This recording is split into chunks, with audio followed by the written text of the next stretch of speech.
ఈ కార్యక్రమాన్ని సమర్పిస్తున్న వారు Janapriya upscale. Home is where the heart is.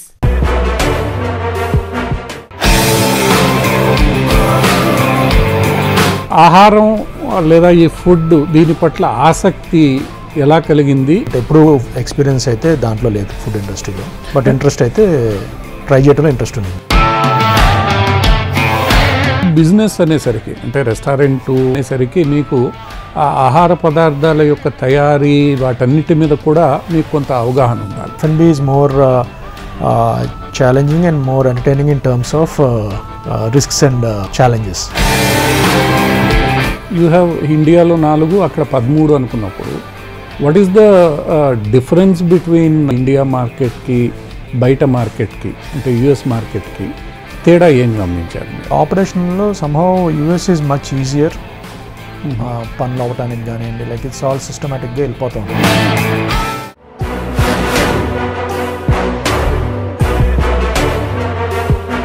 Franchise మోడల్కి వచ్చేసరికి somebody is investing in your brand, he is managing and running, you are guiding them.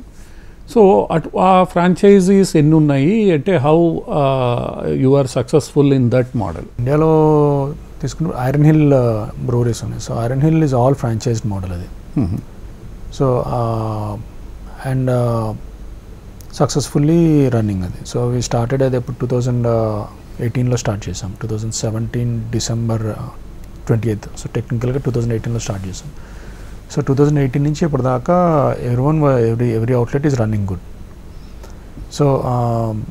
So ఫ్రాంచైజీలో ఒకటి ఏంటంటే యాజ్ లాంగ్ యాజ్ ఈ ఫ్రాంచైజీ అనే మనిషికి డబ్బులు వస్తున్నంత కాలం దే విల్ బీ హ్యాపీ. ఆ డబ్బులు రానప్పుడు పెయిన్ స్టార్ట్ అవుద్ది, అప్పుడు స్ట్రగుల్ స్టార్ట్ అవుతుంది ఇద్దరికి. సో ఇప్పటిదాకా ఏంటంటే every franchisee we started was able to pull off. ఎవరో స్ట్రగుల్ అయ్యింది పెద్ద ఏం లేదు. సో వన్ థింగ్ మేము కూడా ఏం చేస్తామంటే ఇట్స్ నాట్ ఓన్లీ ఓకే అండి బ్యాక్ అండ్ సపోర్ట్ ఇస్తాము అని కాకుండా, ఇప్పుడు మీరు ఫ్రాంచైజీ అయితే టెక్నికల్గా మీరు ఫ్లోర్ మీద ఉంటారు, బట్ వెనకాల నుంచి మొత్తం గైడ్ చేసేది మళ్ళీ ఎలా చేయాలి ఏంటి అండ్ మీ ఫుడ్ కాస్టింగ్ దగ్గర నుంచి everything we monitor. So to make sure మీరు ఎక్కడ మిస్టేక్ చేయట్లేదు, మీరు ఎక్కడ తప్పు చేయట్లేదు, so that you are not losing money అని. చాలా సందర్భాల్లో చాలా పెద్ద బ్రాండ్స్ ఒక చోట స్టార్ట్ అవుతాయి, they are well famous and then they move into, ఇప్పుడు మనకి మీరు కృష్ణా జిల్లా వాళ్ళు కాబట్టి బాబాయ్ హోటల్ ఏదైతే ఉందో దాన్ని ఇప్పుడు పెద్ద స్థాయిలో కార్పొరేటైజ్డ్ మోడల్లో తీసుకు ఇక్కడికి ఏమవుతుంది అని అంటే F&Bని జాగ్రత్తగా గమనిస్తే ఆ హైప్ని ఇక్కడ రీక్రియేట్ చేయడంలో చాలా సందర్భాల్లో మనం ఎక్స్పాండ్ అవుతున్న వేళ కొంత అసంతృప్తి, ఫెయిల్ కాకపోయినా అసంతృప్తి ఒకటి, ఎప్పటికీ ఆ టేస్ట్ ఇక్కడ రాదు కానీ అది ఎక్స్పెక్ట్ చేసి ఇక్కడికి వస్తున్నారు అని అనుకున్నప్పుడు కొంత అసంతృప్తి ఇది ఉంటుంది. అది ఎలా మనం ఓవర్కమ్ అయ్యాం? One thing is training the staff and మాకు రెసిపీస్ అన్నీ documented recipes, everything is documented and I follow అవ్వాలి. అండ్ ఇంకోటి ఏంటంటే ఇప్పుడు ఇందాక మీకు బ్యాక్ అండ్ టీమ్ ఉంటుంది. సో బ్యాక్ అండ్ టీంలో ఏంటంటే we monitor everything and reviews monitor చేసుకుంటాం, ఇవన్నీ చూస్తూ ఉంటాం. అండ్ యూజువల్గా ఇంకోటి ఏంటంటే అండి ఇప్పుడు బేసిక్గా బాబాయ్ హోటల్ అన్నారు కాబట్టి బాబాయ్ హోటల్ లాంటి దాంట్లో ఏంటంటే ఇడ్లీ, దోశ ఇవి ఏంటంటే అందరికీ టేస్ట్ ఎగ్జాక్ట్గా తెలుస్తుంది బికాజ్ చిన్నప్పటి నుంచి తిన్నారు కాబట్టి. సో ఇప్పుడు కొన్ని ఐటమ్స్లో ఏంటంటే అప్పుడు ఇష్టాలో అదే ఛాలెంజ్ ఉంటుంది. ఇష్టాలో consistency is more challenging than other things, other brands కంటే. అండ్ అదర్ బ్రాండ్స్ మీ డైలీ ఫుడ్ కాదు, so light up and down notice చేయలేరు మీరు. సో బట్ మీకు ఇడ్లీలో లైట్ అప్ అండ్ డౌన్ కూడా మీకు తెలిసిపోద్ది. సో అది ఛాలెంజ్. అండ్ ఇప్పుడు ఆ ఛాలెంజ్ ఇంకా ఇండియన్ ఫుడ్లో we don't have an exact solution మనకి, ఎక్సెప్ట్ మన మానిటరింగ్ ఫోకస్ తప్పితే, ఇండివిజువల్ ఇది తప్పితే there is no other solution. అదే మీరు ఇప్పుడు యుఎస్ కానీ అదర్ కంట్రీస్కి వెళ్తే కనుక most of the QSR chains are successful అక్కడ. ఎందుకంటే వాళ్ళకి ఇప్పుడు యుఎస్లో 2 కంపెనీస్ ఉంటాయి, యుఎస్ ఫుడ్స్ అని, సిస్కో అని. సో మోస్ట్ ఆఫ్ ద బ్రాండ్స్కి వాళ్ళే సప్లై చేస్తారు. సో ఫుడ్ అంతా సింగిల్ సోర్స్ నుంచి వస్తుంది, వాళ్ళ రా మెటీరియల్. అంటే ఫుడ్ అంటే లైక్ ప్రెప్ అయిపోయిన food, like say for example మీరు మెక్డీకి వెళ్ళి ఒక బర్గర్ తీసుకుంటే మీ బన్ను వస్తుంది, మీ ప్యాటీ వచ్చేస్తుంది. So more of me outlets అన్నీ అక్కడ అసెంబ్లింగ్ యూనిట్స్, అవి ప్రొడక్షన్ యూనిట్స్ కాదు. సో ఇండియాలో ఏంటంటే ఇండియన్ దాంట్లో ఇంకా మనకు అంత నేషన్ వైడ్ నెట్వర్క్ ఉన్న సప్లయర్స్ లేరు ఇంకా. సో మనం మోర్ ఆఫ్ ప్రొడక్షన్ యూనిట్స్ మనం అందరం. సో ఎక్కడికక్కడ ప్రొడక్షన్ యూనిట్ పెట్టుకుంటున్నాం. సో ఎప్పుడైతే ప్రొడక్షన్ యూనిట్ మారి అసెంబ్లింగ్ యూనిట్ మోడల్లోకి వస్తామో అప్పుడు ఇంకా మోర్ కన్సిస్టెన్సీ ఇవ్వడానికి ఎక్కువ ఛాన్స్ ఉంటుంది. రెండవది F&B ఇండస్ట్రీలో హ్యూమన్ టచ్ అనేది చాలా ఇంపార్టెంట్ అయిన ఆస్పెక్ట్. వెదర్ ఇట్ ఈస్ కుకింగ్లో కూడా అతనికి ప్యాషన్ ఉండాలి, ఇంట్రెస్ట్ ఉండాలి. సర్వింగ్ సైడ్ అంటే టేబుల్ సైడ్ కూడా ఎవరైతే సర్వీస్ ఇస్తున్నారో సర్వీస్ సైడ్ వాళ్ళకు కూడా ప్యాషన్ ఉండాలి. ఇవి ఒకటి రైట్ మ్యాన్ పవర్ మనం సోర్స్ చేసుకోగలగడము, because man power is more fluctuating in this industry. వాళ్ళని మనం ఒక స్టాండర్డైజ్డ్ ప్రోటోకాల్కి తీసుకురావడం, ఇవన్నీ again it's they have they own challenges when you are expanded in too much. So అటువంటి స్టాండర్డైజేషన్ కానీ వాళ్ళని ఒక తాటి మీదకి తీసుకుని రావడం కానీ ఆ ప్యాషన్ని మనం స్టెబిలైజ్ చేయడం కానీ ఇవన్నీ హౌ యూ అచీవ్? సో ఇనీషియల్గా మేనేజర్లు ట్రైన్ చేసేవాళ్ళండి. So and we have training program ఉంటుంది. ఎవ్రీ సెషన్ ముందు బ్రీఫింగ్ చేస్తారు. సో ఆ సెషన్లో ప్రీవియస్ సెషన్లో ఏం చేసాము, ఏం తప్పులు జరిగినాయి, ఏం మంచి జరిగింది, బోత్ పాజిటివ్ నెగిటివ్ రెండు వాళ్ళకి చెప్పి ఇది తప్పు జరిగింది, ఇది మంచి జరిగింది. సో ఆ తప్పుని నెక్స్ట్ సెషన్లో జరగకుండా చూసుకోవాలి. సో అండ్ కస్టమర్తో ఎలా మాట్లాడాలి ఏంటి ఎవ్రీ సెషన్ ముందు బ్రీఫింగ్ చేస్తారు. సో ఇప్పుడు వచ్చేసి ఏం చేస్తున్నాం అంటే సో సపరేట్ ఒక ట్రైనింగ్ డిపార్ట్మెంట్ మెయింటైన్ చేస్తున్నాం. సో వాళ్ళ పని ఏంటంటే ఇంకా అవుట్లెట్లు తిరుగుతూ ట్రైన్ చేస్తూ ఉంటామే. ఇప్పుడు ఎగ్జామ్స్ పెడతారు వాళ్ళకి. ఇప్పుడు ఫర్ ఎగ్జాంపుల్ సర్వింగ్ ఎలా చేయాలన్నారు అది చూపించి సర్వ్ చేయటం నేర్పించడము. ఈవెన్ మీకు వచ్చినా సరే బట్ అగైన్ మళ్ళీ అదే చెప్తూ ఉంటారు ఇంకా. సో దట్ మీకు అది ఇన్కల్కులేట్ అయిపోద్ది బ్రెయిన్లో. సో బేసిక్గా మీరు అది మోస్ట్ లైక్లీ అది తప్పు చేయరు. అండ్ ఇంకోటి మేజర్ థింగ్ ఏంటంటే smile on the face. So అది చాలా మటుకు మీరు చూస్తే కనుక చాలా ఇండియన్ రెస్టారెంట్లో అట్లా ఉండదు అది. సో అదొకటి ఇన్కల్కేట్ చేయడానికి చూస్తాం. అది బేసిక్గా కస్టమర్ దగ్గరికి వస్తున్నాడంటే కస్టమర్కి ఆప్షన్ లేక రాట్లా, కస్టమర్కి 100 ఆప్షన్ నీ దగ్గరికి వచ్చాడు. సో ఆబ్వియస్గా వచ్చినాడు మనం మొహం ఎట్లా పెట్టుకుని సీరియస్గా పెట్టుకుని చూస్తే కనుక ఆబ్వియస్గా వాళ్ళకి ఆ హ్యాపీనెస్ ఉండదు. సో ఒక స్మైలింగ్ ఫేస్ తెలియదు నీకు లోపల ఎన్ని ప్రాబ్లమ్స్ ఉన్నా సరే obviously your in service industry. Service ఇండస్ట్రీలో ఉన్నప్పుడు ఎన్ని ఉన్నా సరే బయట నవ్వుతూనే ఉండాలి. ఇంకొక ప్రశ్న ప్రధానంగా హోటల్స్ అండ్ రెస్టారెంట్స్కి వచ్చేసరికి pre Covid post Covid, because Covid ఈ ఇండస్ట్రీని డిస్టర్బ్ చేసినంతగా వేరే ఇండస్ట్రీస్ని చేయలేదు. కోవిడ్ ఎలా ఇంపాక్ట్ చేసింది, హౌ యూ ఓవర్కమ్? కోవిడ్లో ఎవ్రీవన్ ఫేస్ ఛాలెంజ్ అండి. సో ఈవెన్ ఇప్పుడు మాకు కూడా ఉన్నింది. కాకపోతే ఏంటంటే ఆ టైంలో there is no business. So business లేదు బట్ శాలరీస్ రెంట్స్ అన్నీ పే చేయాల్సి వస్తుంది. సో రెంట్స్ ఏం చేసామంటే ల్యాండ్ లార్డ్స్తో మాట్లాడాము. కొందరు ల్యాండ్ లార్డ్స్ కొంతవరకు వేవ్ చేశారు అండ్ కొంతవరకు payment next once you start business కట్టమని అట్లా కొంచెం అకామిడేట్ చేశారు. సో స్టాఫ్ కూడా అంతే అకామిడేటివ్గా ఉన్నారు. స్టాఫ్ కూడా బాగా సపోర్ట్ చేశారు. స్టాఫ్ కూడా ఏంటంటే ఫర్ ఎగ్జాంపుల్ కొంతవరకు శాలరీ కట్ చేసుకుని అండ్ కొంత శాలరీ కట్ చేసుకుని కొంత బేసిక్ శాలరీతో ఏదైతే నాన్ వర్కింగ్ పీరియడ్ ఉందో ఆ నాన్ వర్కింగ్ పీరియడ్ సర్వైవ్ అయ్యాం అందరం. So with support of every one survive అవ్వగలిగాం. సో ఇట్స్ నాట్ లైక్ అసలు ఏమీ హార్డ్షిప్ లేదు అని కాదు, హార్డ్షిప్ ఉంది. బట్ సిన్స్ అందరూ సపోర్టివ్గా ఉండటం వల్ల పెద్ద పెయిన్ తెలియలేదు దానికి. సో అండ్ అట్లాగని ఇప్పుడు పాత మనకి ఉన్న కొంతవరకు సేవింగ్స్ యూజ్ చేయాల్సి వచ్చింది. And at the same time కొంత అప్పులాగా క్యారీ ఫార్వర్డ్ అయింది ఇప్పుడు ల్యాండ్ లార్డ్స్ది కానివ్వండి అది కానివ్వండి. అండ్ అదేవిధంగా ఇప్పుడు స్టాఫ్ కూడా కొంత శాలరీ ఇచ్చి కొంత ఆపి కొంత ఓపెన్ ఇచ్చి అట్లా every one understood the situation. అందరూ సపోర్ట్ చేయటం వల్ల we are able to cross that bridge. So ఇప్పుడు అంటే 3 ఏళ్ళు దాటిపోయింది కాబట్టి వాట్ ఈజ్ యువర్ అవుట్లుక్, అంటే భవిష్యత్తు ఎలా ఉంటుందని మీరు అనుకుంటున్నారు, ఎస్పెషల్లీ F&B సంబంధించి? భవిష్యత్ అంటే మళ్ళీ కోవిడ్ లాంటిది వస్తే చెప్పలేం కానీ బట్ యూజువల్లీ పోస్ట్ కోవిడ్ బిజినెస్లు బాగున్నాయండి దాని ప్రీ కోవిడ్ కంటే పోస్ట్ కోవిడ్ బాగా ఇంప్రూవ్ అయినాయి businesses. And I don't know why, maybe because of revenge spending లాగా కానీ ఏదైనా స్పెండింగ్ కూడా పెరిగింది కస్టమర్కి.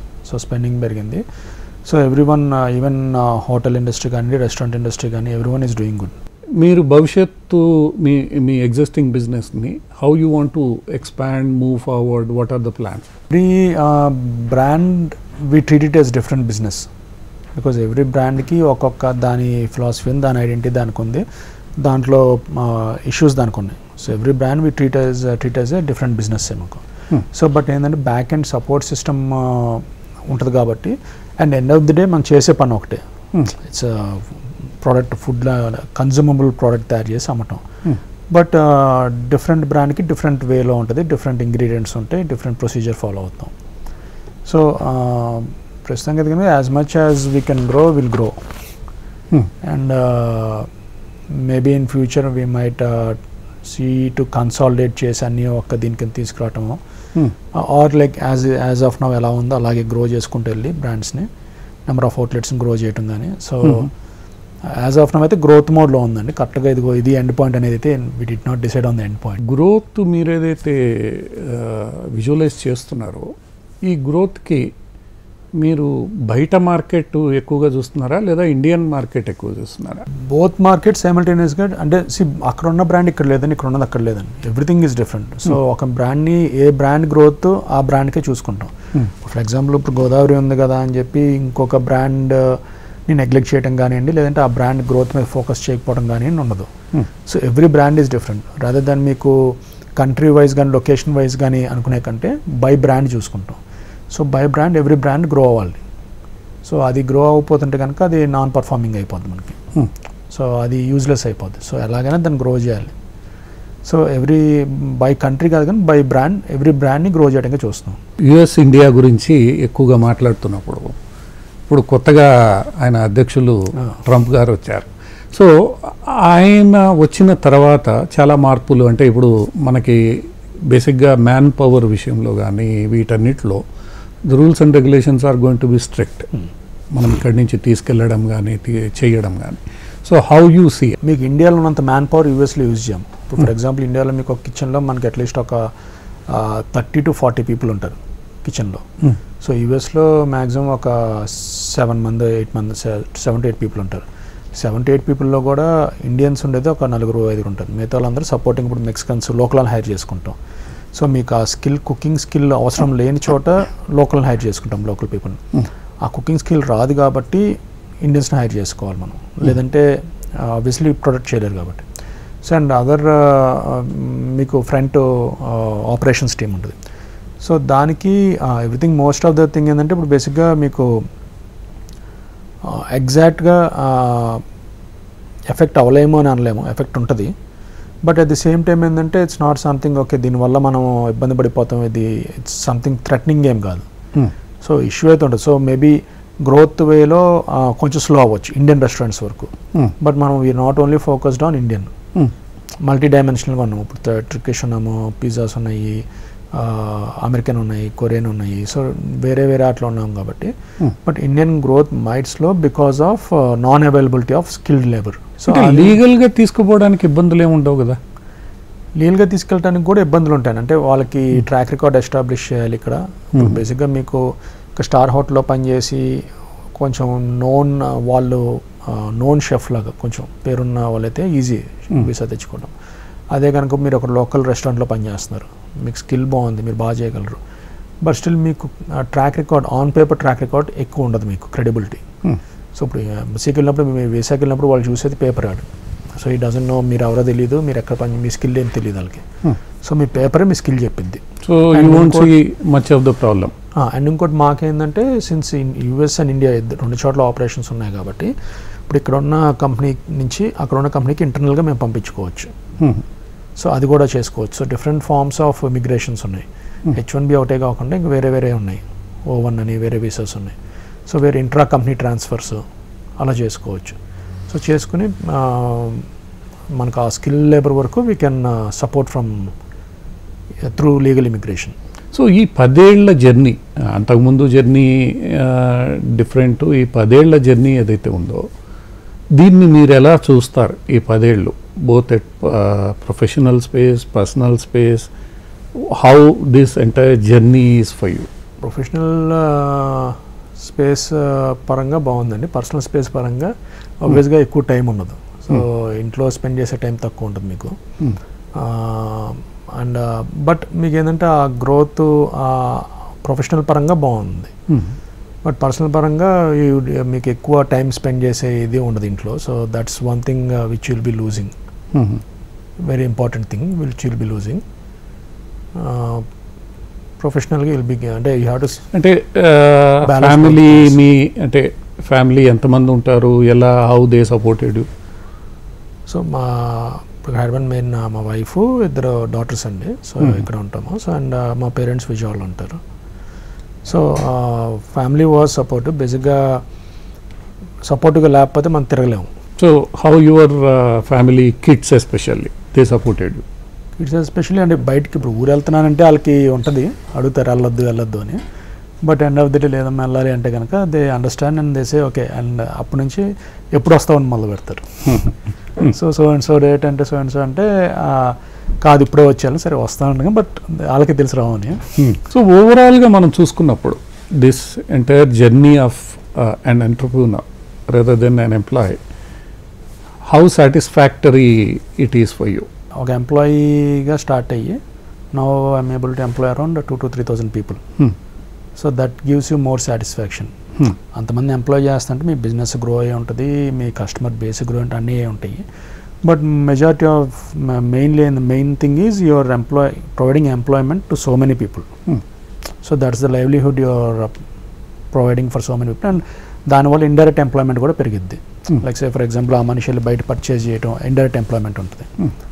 సో అంతమందికి your supporting the people. So ఒక ఎంప్లాయీ 0 నుంచి and you went up to supporting 2,000 or 3,000 people. So that will be more satisfying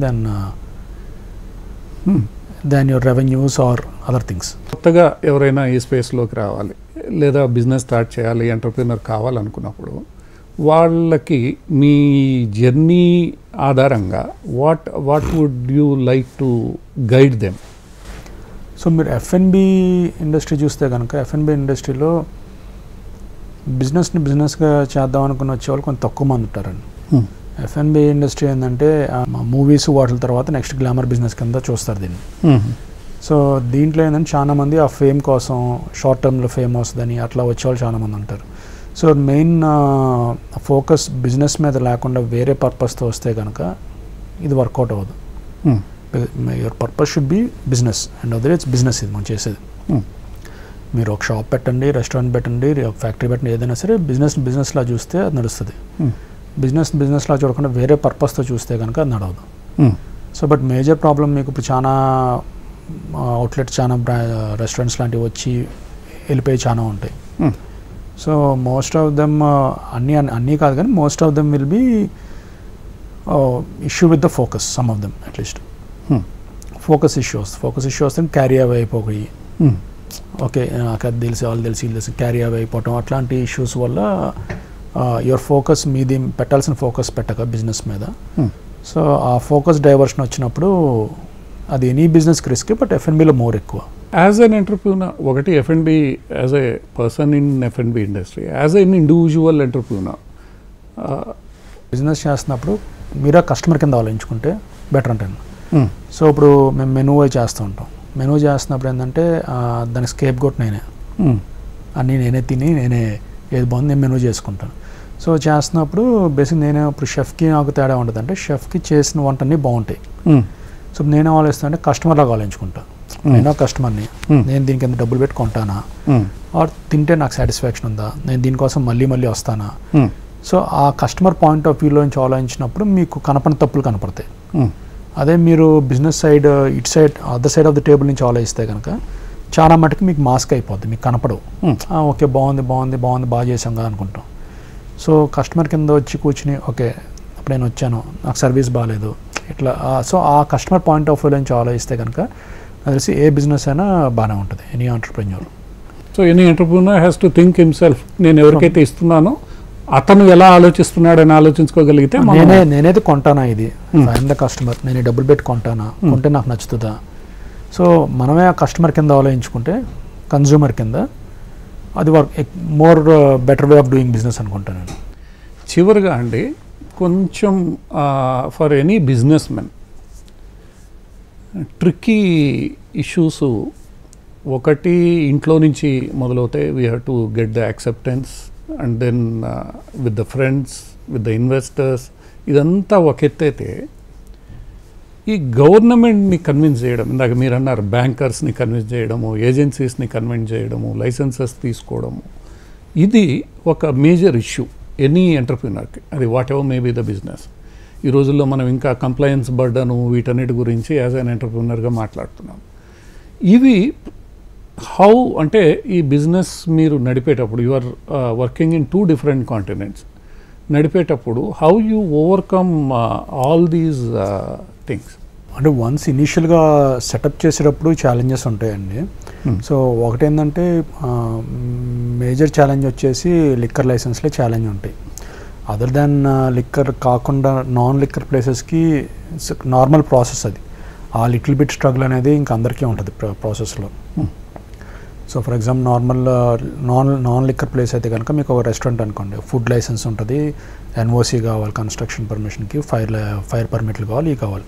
so అది ఎనీవే స్టాండర్డ్ నార్మ్స్ అవి. సో అవి ఓకే, దానికి ఆ ప్రాసెస్ ఫాలో అయ్యి యాజ్ పర్ రూల్ అది చుట్టూ సెట్ బ్యాక్ స్పేసెస్ అవన్నీ ఉంటే కనుక గవర్నమెంట్ వాళ్ళు ఇస్తారు. అండ్ దాంట్లో డీవియేషన్స్ ఉంటే అది గవర్నమెంట్ హ్యావ్ టు అది ఆ స్ట్రగుల్ ఉంటుంది. సో బట్ అలా కాకుండా major other thing is liquor license. Liquor license usual మనం చేసేటప్పుడు కూడా ఏ స్టేట్లో పాలసీ ఉందో ఆ స్టేట్. ఫర్ ఎగ్జాంపుల్ మనం వెళ్ళి గుజరాత్లో ఆల్కహాల్ ప్లేస్ పెడదాం అనుకోము. సో ఆల్కహాల్ ప్లేస్ అంటే వేరెవర్ ఆ స్టేట్ ఏదైతే పర్మిట్ చేస్తుందో ఆ స్టేట్లోనే ఆల్కహాల్ బిజినెస్ చేయడం చూస్తాము. అంటే ఎవ్రీథింగ్ ఈజ్ స్మూత్. అంటే మీరు ఎక్కడెక్కడ ఈ పనులన్నీ చేశారు? స్మూత్ అంటే అంత పెద్ద మేజర్ హర్డిల్స్ రోడ్ బ్లాక్ లాగైతే ఏం లేదండి. గవర్నమెంట్ పాలసీలను బట్టి వాటిని బట్టి ఒక్కోసారి గవర్నమెంట్ పాలసీల్లో గ్యాప్ ఉంటుంది. ఇప్పుడు లైక్ సే ఫర్ ఎగ్జాంపుల్ ఇప్పుడు మైక్రో బ్రూవరీస్ ఉన్నాయి. ఇనిషియల్గా ఇచ్చినప్పుడు 19 లైసెన్సెస్ ఇచ్చారు. ఆ తర్వాత చాలామంది మైక్రో బ్రూవరీ లైసెన్సులు ఇస్తారు గవర్నమెంట్ అనుకుని ఉద్దేశంతో పెట్టిన వాళ్ళు ఉన్నారు. వాళ్ళకి ఇప్పటిదాకా లైసెన్స్ లేదు, గవర్నమెంట్ చెప్పలేదు, వీళ్ళు ఊహించుకుని పెట్టారు. బట్ గవర్నమెంట్ ఇవ్వలేదు ఇప్పటిదాకా. మరి గవర్నమెంట్ ఇస్తా లేదంటే గవర్నమెంట్ ఇష్టం అది. సో అది మనం తెలిసి చేసిన తప్పని అనుకుంటా. మనం పెట్టుకోకూడదు, గవర్నమెంట్ ఇచ్చిన తర్వాత పెట్టుకుందాం కావాలంటే. సో దాంట్లో అది రోడ్ బ్లాక్ అది. కాకపోతే ఎక్స్పెక్టెడ్ రోడ్ బ్లాక్, చేతిలో లైసెన్స్ లేకుండా మనం ఒక పని చేసాం. సో అట్లాంటి అంత డిజాస్టర్స్ రోడ్ బ్లాక్స్ అయితే మనకేం రాలేదండి. ఈ మొత్తం ప్రాసెస్ మీరు 10 ఏళ్లలో చాలా చోట్ల డిఫరెంట్ స్టేట్ గవర్నమెంట్స్లోనూ అటు అమెరికా ఇక్కడ చేయించారు కాబట్టి మీ ఎక్స్పెక్టేషన్స్ ఏంటి గవర్నమెంట్ నుంచి? As a F&B entrepreneur government ఏం చేస్తే బాగుండేది, ఏం చేస్తే బాగుంటుంది అనే? యాజ్ F&B కదండి, ఎనీ బిజినెస్కి గవర్నమెంట్ ఇంకా మోర్ ప్రాసెసింగ్ ఈజీ చేస్తే ఇంకా బాగుంటుందని, మోర్ యూజర్ ఫ్రెండ్లీ. ఇప్పుడు ఎందుకంటే ఇప్పుడు మీరు కొత్తగా వచ్చి స్టార్ట్ చేయాలనుకుంటే మీకు ఇదంతా కొంచెం ఒక రాకెట్ సైన్స్ లాగా ఉంటుంది. ఏ పనికి ఎవరిని పట్టుకోవాలి, ఏ ఆఫీస్కి వెళ్ళాలి, తిరగాలని. సో ఐ థింక్ ఎప్పటి నుంచో గవర్నమెంట్లో వినపడుతుంది సింగిల్ విండో పర్మిషన్స్ తెస్తామని. అది ఐ థింక్ ఇప్పుడు దాకా రాలేదనుకున్నాను ఇంకా. సో అట్లాంటిది ఏమైనా తీసుకొచ్చి ఒక సింగిల్ విండో కానీ లేదంటే ఆన్లైన్ ప్రాసెస్ లాగా కానీ మోర్ పీపుల్ ఫ్రెండ్లీ లాగా. సో ఇప్పుడు మనకి ఒక లైసెన్స్ కావాలంటే మీరు గవర్నమెంట్ ఆఫీస్ ఎక్కడ ఉందో మనకు తెలియదు, ఎవరినో పట్టుకుని ఎత్తుక్కొని వెళ్ళి ఇఫ్ యూఆర్ అంత తెలియని మనిషి అయితే కనుక అదొక ఛాలెంజ్ మీకు. సో దాని బదులు గవర్నమెంట్ కనుక ఏదైనా ఒక సింగిల్ విండో ప్రాసెసింగ్ లాగా ఓకే ఇది ప్రాసెస్ సిస్టమ్ ఇచ్చి మనకి ఆన్లైన్లో కూడా పెట్టేసా ఇన్ఫర్మేషన్, ఈ అప్లికేషన్స్, దానికి కావాల్సిన డాక్యుమెంటేషన్ ఇవి ఉంటే లైసెన్స్ ఇస్తాం, లేకపోతే ఇవ్వము. అట్లాంటిది ఏదైనా మోర్ ఇన్ఫర్మేటివ్గా ఉంటే కనుక ఇంకా బెటర్ అవుద్దాం అని బిజినెస్లో వాళ్ళందరికీ. ఎవరైతే ఇప్పుడు ఇండియాలో ఎక్కువగా దీని గురించి ఎంటర్ప్రినర్షిప్ గురించి చర్చించబడుతోందో వాళ్ళు కొంతన్నా మీ జర్నీ ద్వారా తెలుసుకొని కొంత విజయపదాన్ని నడవడానికి, ఫెయిల్యూర్ వస్తే దాన్ని స్వీకరించి ఛాలెంజ్గా తీసుకొని ముందుకెళ్ళడానికి. Failure is a lesson. మీకు ఆ లెసన్ సరిగ్గా నేర్చుకుంటే సక్సెస్ అవ్వడానికి అది హెల్ప్ అవుతుంది. ఆ లెసన్ చదువుకోకుండా ముందుకెళ్ళిపోతే కనుక ఫెయిల్ అయ్యే అవకాశం మళ్ళీ ఉంటుంది. సో ఆ లెసన్ని జాగ్రత్తగా అర్థం చేసుకొని ముందుకెళ్తే సక్సెస్ కావడానికి అవకాశం ఉంటుంది. సో తేజ గారు, ఈ మా HMTV గేమ్ చేంజర్ కార్యక్రమానికి హాజరై మీ అంతరంగాన్నంతా మాతో పాటు ప్రజలతో మా ప్రేక్షకులతో పంచుకున్నందుకు ధన్యవాదాలు. ఈ కార్యక్రమాన్ని సమర్పించిన వారు Janapriya upscale. Home is where the heart is.